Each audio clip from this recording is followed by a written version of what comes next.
नमस्कार, आपण पाहताय न्यूज 18 लोकमत. आपल्या सगळ्यांचं स्वागत. मी मिलिंद भागवत. भारतानं चीनला सडेतोड उत्तर द्यायला सुरुवात केली म्हणजे भारतानं खरं तर फक्त तयारी केली.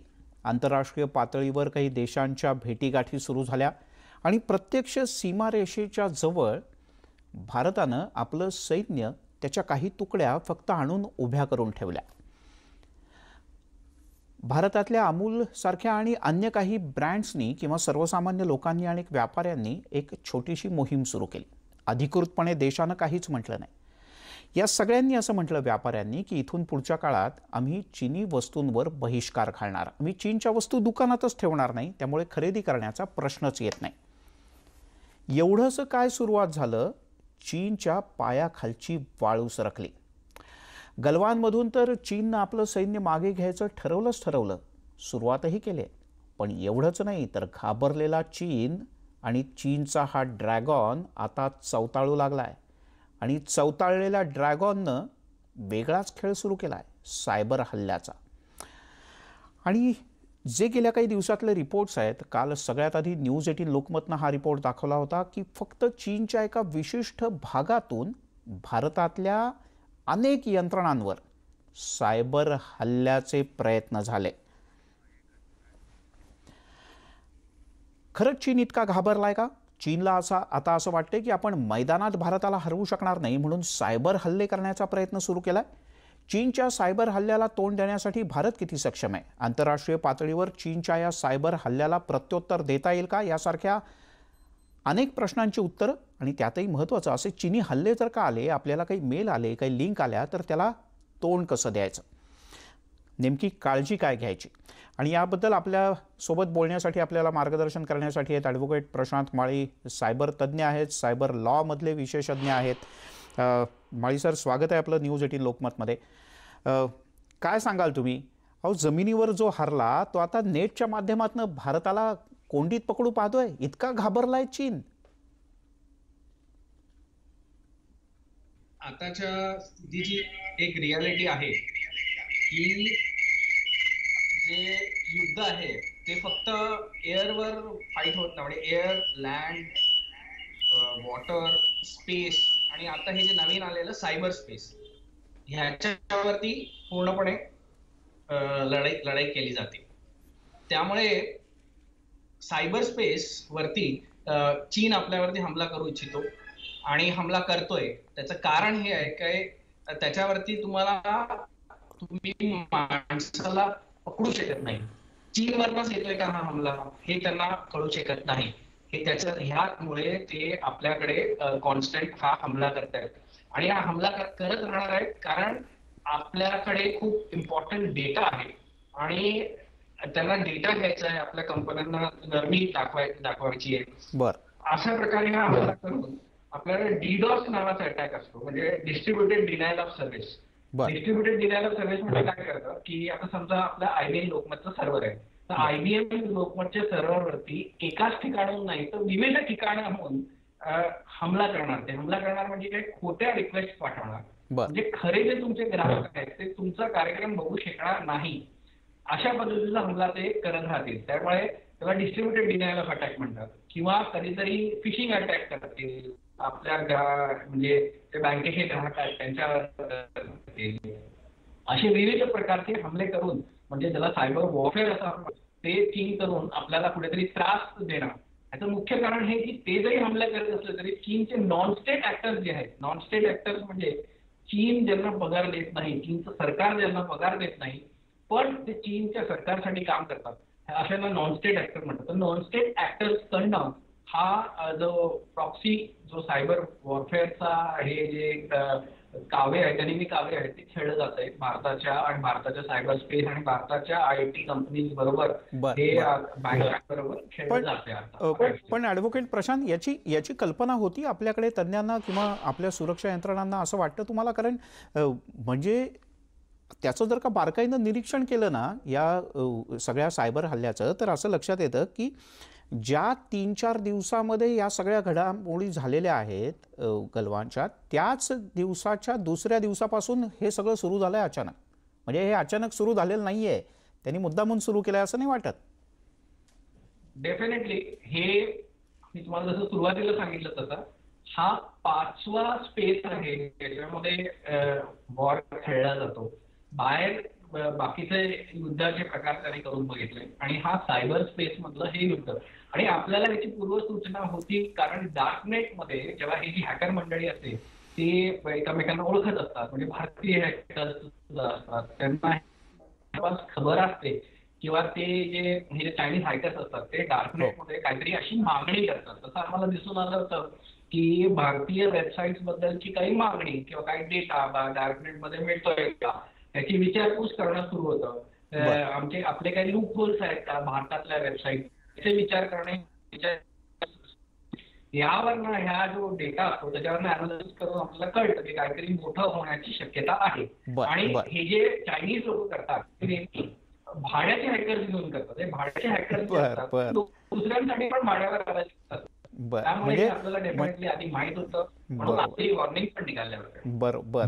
म्हणजे बघा गंमत कशी आहे, स्वतःला महासत्ता बनवू पाहणारा देश आपल्यावर आणि आपल्या बाजूच्या छोट्या छोट्या देशांवर काही बारीकसं झालं खुट्ट की डोळे वटारणारा हा देश भाड्याचे टट्टू घेऊन भारतासारख्या इतक्या सायबर क्षेत्रात सुद्धा बलाढ्य असलेल्या देशावर हल्ला करू इच्छितो.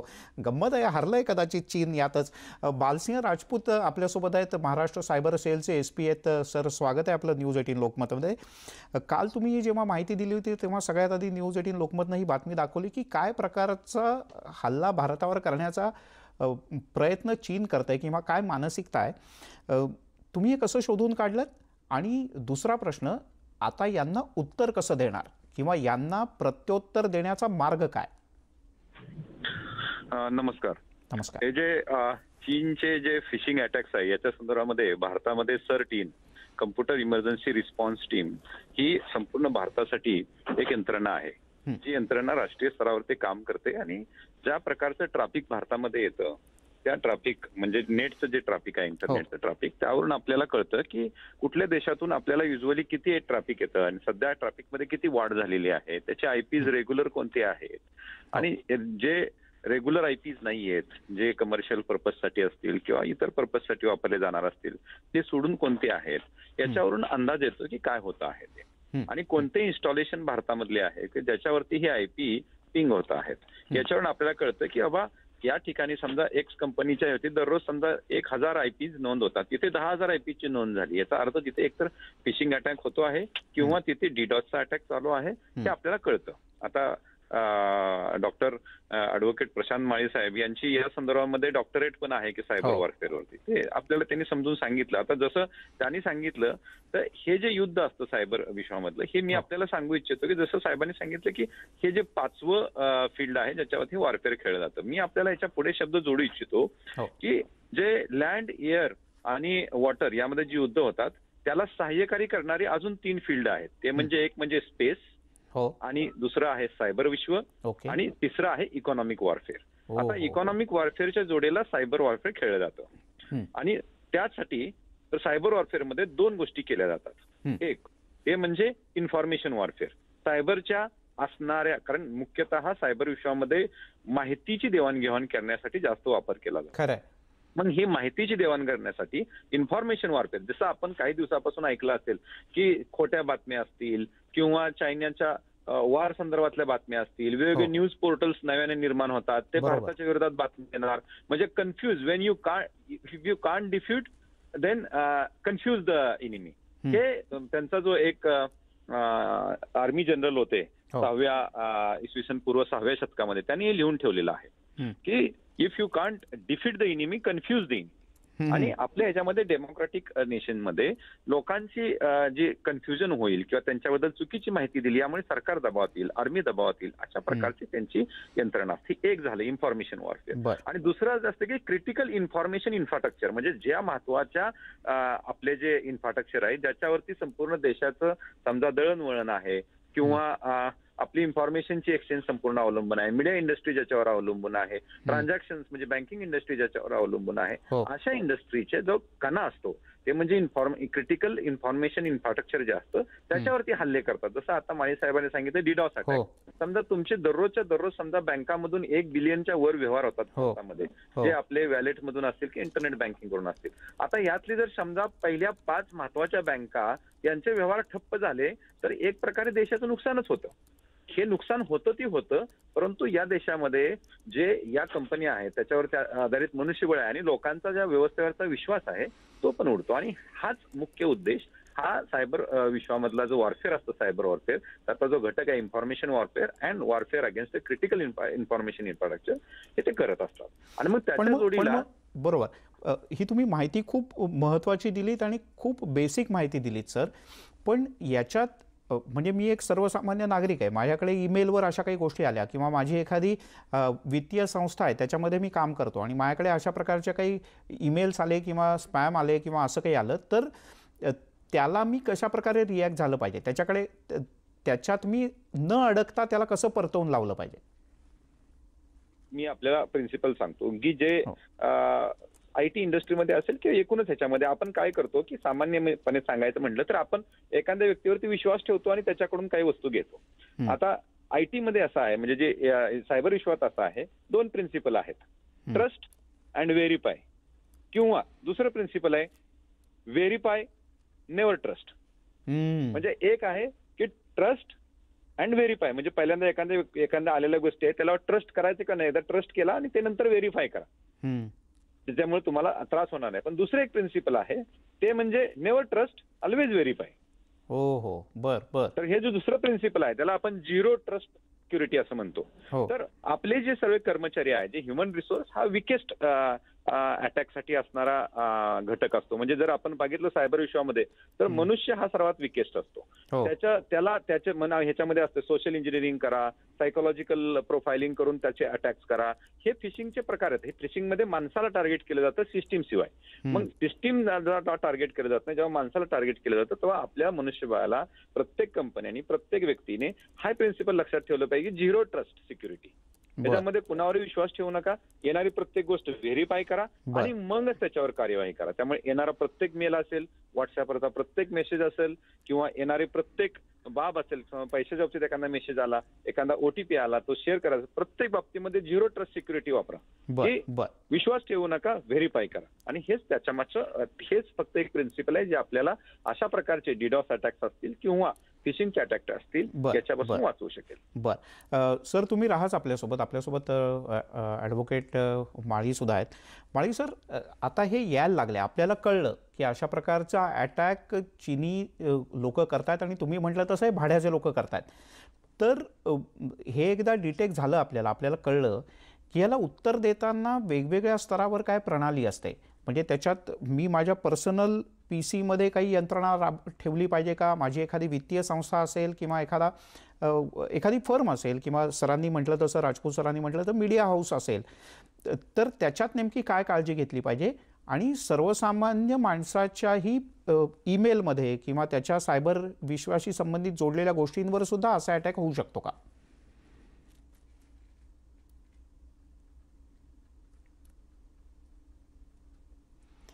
जे डेटा सेंटर्स असतात त्याच्यामध्ये काही सोल्युशन्स असतात डीडॉस साठी, आर्बर वगैरे असे काही वेंडर्स आहेत, त्यांचे काही सोल्युशन्स आहेत जे प्रत्येक IP पॅकेट चेक करतात, त्याच्यामध्ये अटॅकची काही प्रणाली दिसली तर ते थांबवतात.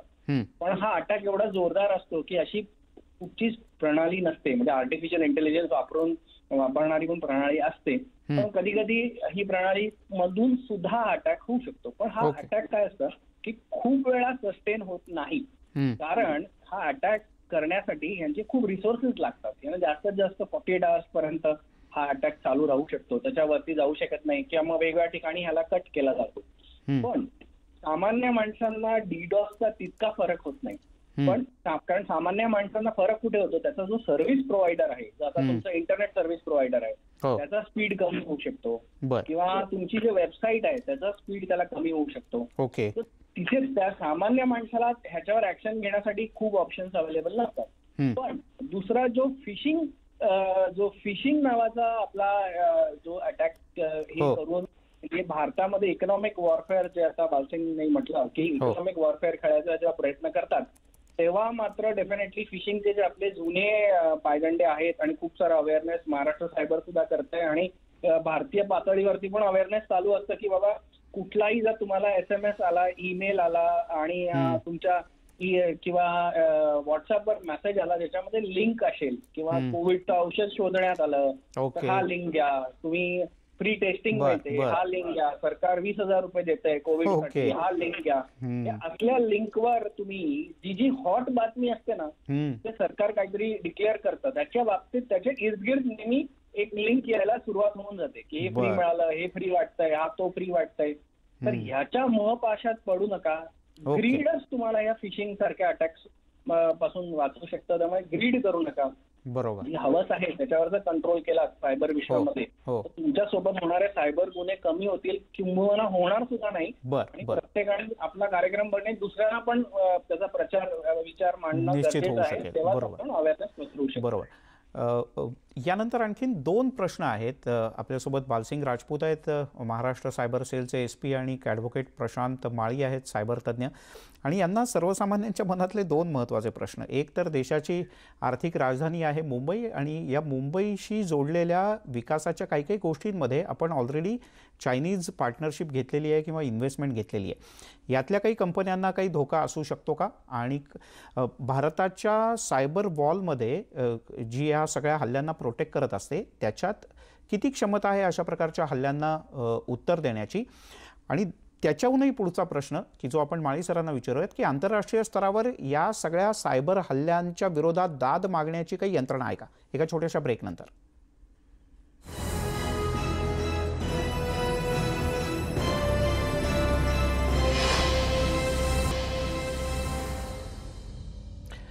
ब्रेकनंतर आपल्या सगळ्यांचं पुन्हा एकदा स्वागत. चीनी ड्रॅगॉन आता सीमेवर तर गुडघे टेकू लागलाय पण सायबर हल्ले करू लागलाय भारतावर आणि ते कसे परतवून लावायचे आणि त्याला कसं प्रत्युत्तर द्यायचं. ॲडव्होकेट डॉक्टर प्रशांत माळी सायबर तज्ज्ञ आपल्यासोबत आहेत आणि बालसिंह राजपूत आहेत, महाराष्ट्र राज्याच्या सायबर सेलचे SP. आपल्या दोघांचंही पुन्हा एकदा स्वागत.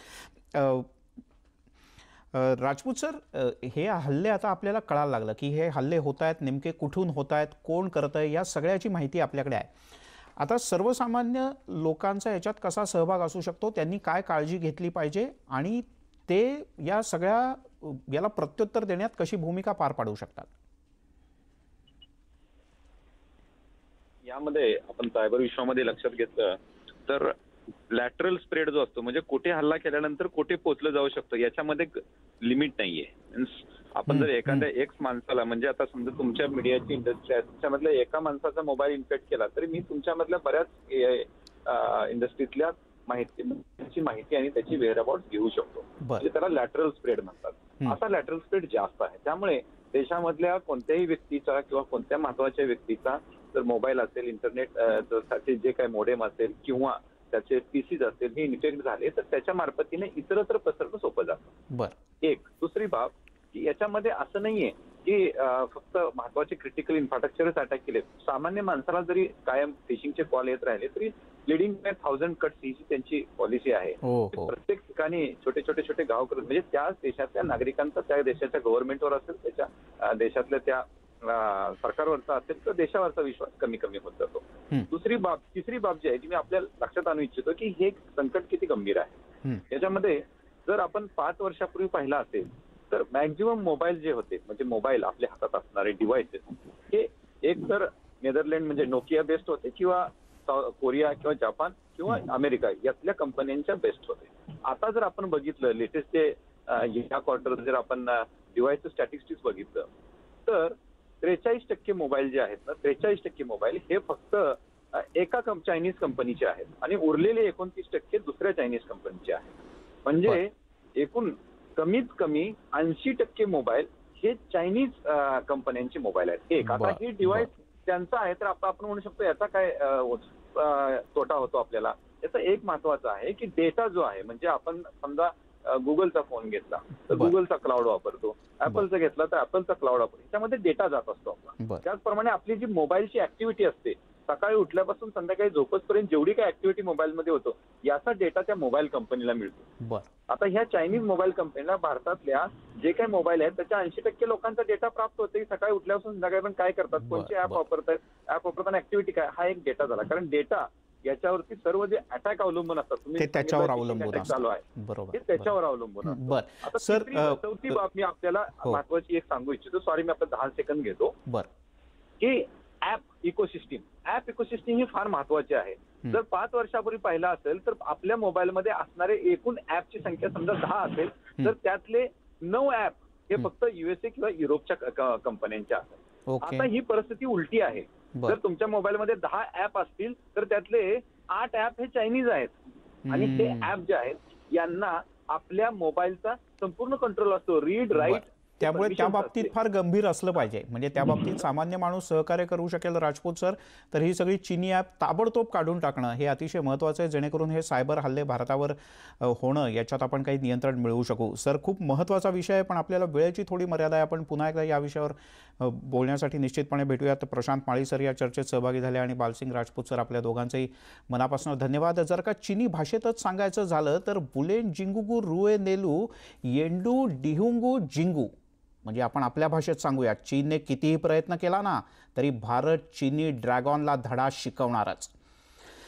या कार्यक्रमात इथे थांबूयात. सर्व प्रकारच्या ताज्या बातम्यांसाठी पाहत राहा News 18 लोकमत.